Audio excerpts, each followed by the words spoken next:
प्यारे देशवासियों, मैं एक संदेश देना चाहता हूं देश के नाम। सर्वप्रथम तो बात यह है कि सारे विश्व में हमारे देश को भारत माता के नाम से पुकारा जाता है। एक ये विशेष बात है, आपने ध्यान नहीं दिया होगा, गौर नहीं किया होगा, विश्व में ऐसा कोई देश नहीं है जिन्हें माता का नाम का दर्जा दिया गया हो। जैसे इंग्लैंड माता, जापान माता, ऐसी कोई देश नहीं है जिन्हें माता का दर्जा दिया है। हमारे देश में माताओं को, नारियों को भी पूजा जाता है।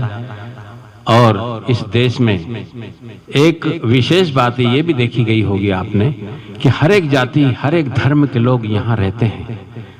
और जिस प्रकार से एक गुलदस्ते में तरह तरह के फूल सजाए जाते हैं तो गुलदस्ता शोभायमान होता है, उसी प्रकार हमारा ये देश एक शोभायमान होता है जिसमें हर एक जाति, हर एक धर्म के लोग रहते हैं और आपस में मिलकर रहते हैं।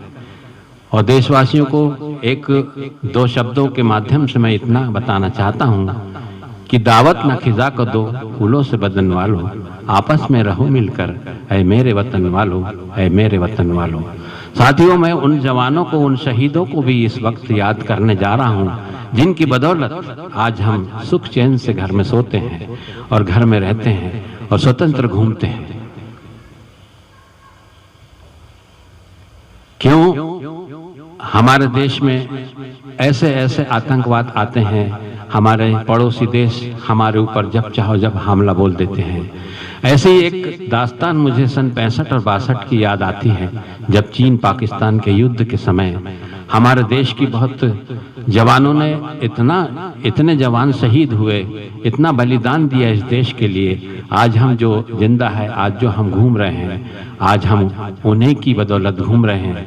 उनके लिए भी इतना कहूँगा कि अहले कश्ती ने हमें पार उतरने ना दिया, अहले कश्ती ने हमें पार उतरने ना दिया, और हम तो मर जाते मगर आपने मरने ना दिया।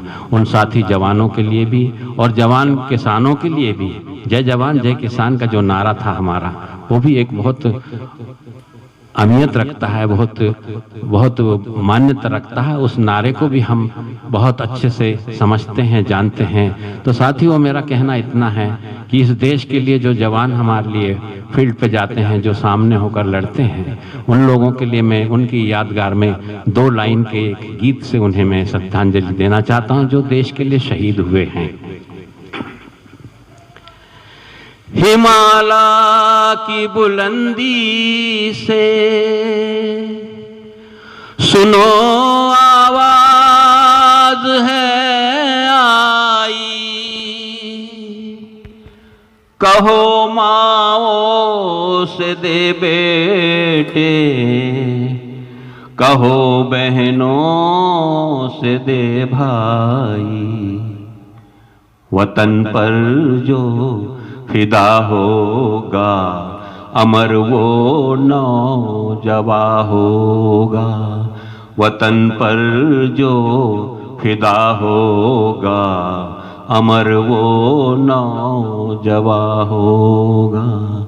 रहेगी जब तलक दुनिया ये अफसाना बयां होगा, वतन पर जो फिदा होगा अमर वो नौजवां होगा।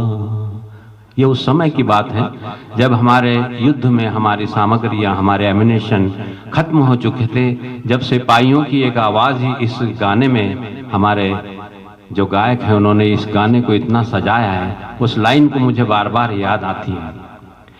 सिपाही देते हैं आवाज माताओं को, बहनों को,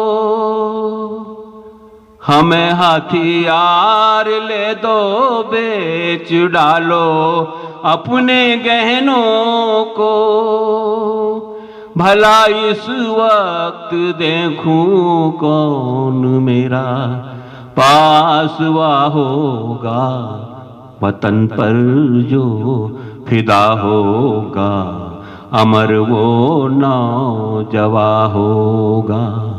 रहेगी जब तलक दुनिया ये अफसाना बयां होगा, वतन पर जो फिदा होगा, अमर वो नौजवां होगा। साथियों, हमारे देश के लिए जो लड़ते हैं वो किसी धर्म किसी जाति के नहीं होते हैं, वो केवल हिंदुस्तानी होते हैं। जो जिसमें मुसलमान शहीद हो जाते हैं, क्रिश्चियन ईसाई लोग शहीद हो जाते हैं, हिंदू और पारसी और सिख लोग तक शहीद हो जाते हैं। तो मैं उनके लिए इतना कहना चाहता हूं कि एक घर बनाना था, हम क्या बना बैठे, कहीं मंदिर तो कहीं मस्जिद बना बैठे। और परिंदों में फिरका परस्ती नहीं होती, कभी मंदिर पे जा बैठे कभी मस्जिद पे जा बैठे। और ये भी कहूंगा कि काश इस तरह एक हो जाए गुलशन और गुले माली, काश इस तरह एक हो जाए गुलशन और गुलो माली, और हिंदू मनाए ईद और मुसलमान मनाए दिवाली। जय हिंद, जय भारत। ये संदेश आपके नाम।